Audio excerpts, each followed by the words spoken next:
All right, Devin Witherspoon, Cooper DeJean, Jalen Johnson, Sauce Gardner, Jalen Ramsey, Jair Alexander, Richard Sherman, Stephon Gilmore, the list goes on. What do all those names have in common, besides the fact that they play the same position in the NFL? All of those players that I just mentioned in the past decade have been the number one ranked corner by PFF's grading system for a specific season. And we have to go back 9 years to find the last two-time winner of PFF's highest graded corner award. But people continue to say pay cornerbacks, pay elite cornerbacks. They deserve money. I say no. I don't think you should pay an elite cornerback in the NFL. Maybe it's a hot take. Maybe it's crazy to say. People will say, oh, PS2, Derek Stingley, all these guys. They're very talented. Don't get me wrong. But I don't view corner as a premium position in the league. How about some of the names I just mentioned? Jalen Johnson, Sauce Gardner, Stephon Gilmore. Jalen Johnson's good, don't get me wrong, but like elite top-level corner, not really anymore, I wouldn't say. Sauce Gardner, he gets a lot of hate, don't get me wrong. He's still a very good player, but he has gotten a lot of shit from the media. And then Stephon Gilmore, it's like, where did he even go? He fell off the face of the planet. That is the case for so many elite cornerbacks because the prime of an elite cornerback is generally just short-lived. It is what it is. They're the defensive running backs. That's what comes to mind. Elite cornerbacks, you just don't generally see them last for a very long time. And by the time you've paid them, they're either exiting their prime or the peak of their career, or they're going to be good for a year or two, but not worth the 4 to 5 year deal that you're paying them. Look at the highest paid corners these past few seasons in the league. Sauce Gardner, last season, both of his teams missed the playoffs. Jalen Ramsey, 2024, missed the playoffs. And that's not saying that elite cornerbacks don't equate to playoff success. But again, it's just another stat that boosts my point that elite corners, they're just not a premium position. Elite corners, they shut down a player or half of the field, and they can be huge. We saw Christian Gonzalez play great in the Super Bowl, but the Patriots got blown out because they don't change games. Quarterbacks, they change games. They have the ball in their hands every snap of a football game. They're very important. I've talked to so many professionals, quarterbacks themselves, head coaches, you name it. They've said you need a good quarterback or at least decent quarterback play to win Super Bowls. Edge rushers, they can change games. That's a premium position. How many years have we seen edge rushers get to the quarterback in the Super Bowl and win games and win championships? Offensive tackles can change games. That's a premium position. You protect your quarterback, you're chilling. You give him time in the pocket, you're good. And the thing is about those three positions, they remain elite for the better part of a decade, if not a decade plus. And that's just rare for cornerbacks in the league. Here's some food for thought. I'll give you a few stats. 2023, DaRon Bland led the NFL with 9 total interceptions. I watch him routinely now get burnt like toast for half of his reps. 2022, Reek Woolen led the NFL with 6 total interceptions. He just got tossed to Philly for a bag of crumbs to be their third string guy. 2021, Trevon Diggs led the NFL with 11 total interceptions. Do I even have to say anything about that? 2019, Stephon Gilmore, a guy that won Defensive Player of the Year, led the NFL with 6 total interceptions. What happened to the man? The list, unfortunately, goes on. And again, you can say, well, JV, you're cherry-picking stats now. Interceptions are not the be-all, end-all. Very true. But they're also used by most people as one of many stats to indicate a good cornerback or a game-changing quarterback.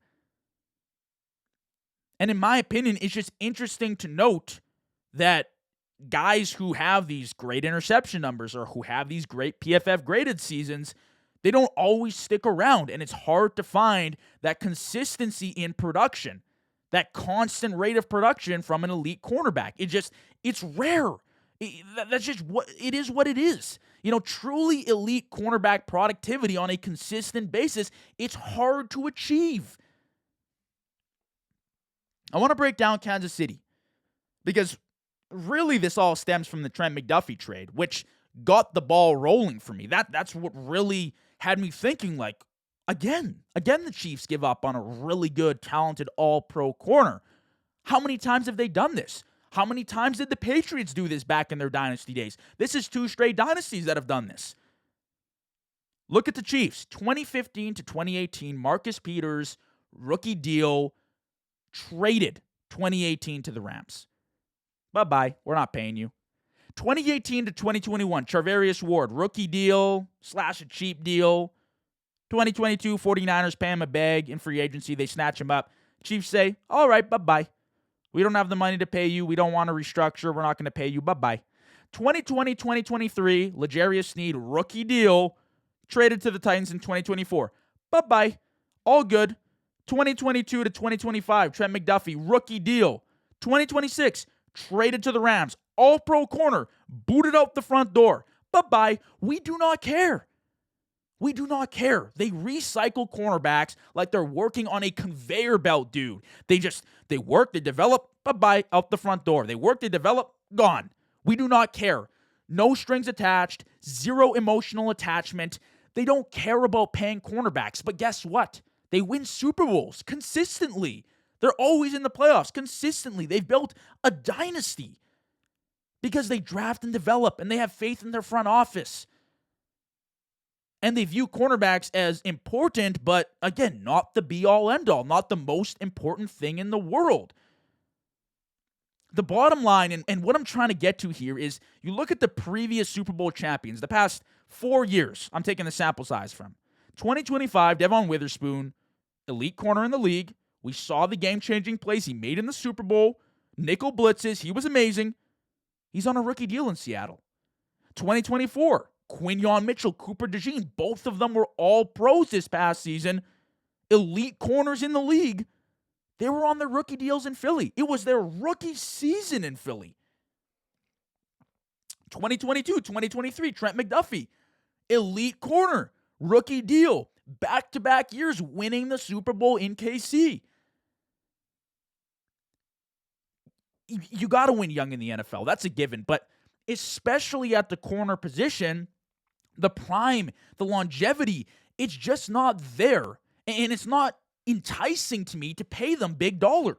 I would rather spend money on the quarterback, on the tackle, on the edge, and just draft everybody else and have faith in myself and my organization to draft. Like, here are my main points, right? And let me structure the argument a little bit here. The production obviously is way too volatile, especially at the top. And the caveat, obviously, is that you can draft and develop, right? Like, you need to be able to draft, develop, identify talent. And this is a conversation for another day, but that is why I say it's so important to have a front office and organization and scouts and coaches and people who are identifying the talent both in the draft and free agency that are bought in and know what they're doing and have a track record of identifying good players at cheap value. That's what the Chiefs have done. And then it's like, okay, you can have a shutdown corner, but I would much rather put my money on average corners in a very, very good system because the system is unlikely to fail. The corners, although they're very good, might give you 1, 2, maybe 3 years of excellent production. If you're lucky, you'll get a ton, but that rarely happens, and then they fall off. I would rather have my defensive coordinator, a guru, a guy that knows how to operate the secondary, slot in so I can get the consistent production. A developer, somebody that views the guys in the draft are like, you know what? We don't care about our guys. They've been good for us, but we can do the exact same thing with the guy on a rookie deal. And then it boils down to what is a premium position in the league. Quarterback, field general, you need a good quarterback to win. You don't need an elite quarterback to win, but you need consistent play. As long as they don't turn over the ball and do what they're told and operate the offense. If the offense has talent, if you have a JSN, a Shaheed, a Kenneth Walker, you're good. That's what Sam Darnold did. Edge rusher, pressure on the quarterback, wins championships, like I said. And then the tackle position. You protect your quarterback. It's edge versus tackle, but that's it. That's it. Corners, they're right there with the running backs, in my opinion. You could argue receivers. Receivers, there's a fine line.